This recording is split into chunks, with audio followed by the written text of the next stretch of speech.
Pemirsa, setelah sempat nihil kasus pasien meninggal pada Sabtu 13 Februari, Tabanan kembali melaporkan tambahan pasien positif COVID-19 meninggal dunia, yakni 2 orang. Selain itu ada tambahan kasus baru 10 orang dan pasien sembuh 29 orang.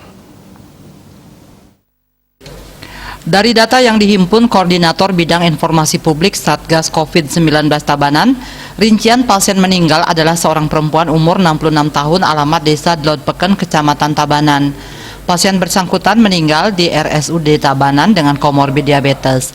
Selanjutnya perempuan usia 34 tahun alamat Desa Tunjuk Tabanan yang juga disertai komorbid. Putudian, Koordinator Bidang Informasi Publik Satgas COVID-19 Tabanan menambahkan, untuk kasus baru terkonfirmasi positif COVID-19, rentang usianya 17 sampai 65 tahun. Mereka ini ada yang berstatus pelajar, pegawai negeri sipil, swasta, dan ada pula tenaga kesehatan seperti perawat dan petugas laboratorium. Ia mengatakan untuk kasus baru kali ini sebagian besar tanpa gejala dan kini sudah menjalani karantina terintegrasi di hotel Denpasar. Tidak dilakukan lagi karantina mandiri di rumah kecuali ada sesuatu hal yang memang jadi pengecualian dan disetujui oleh Satgas tempat.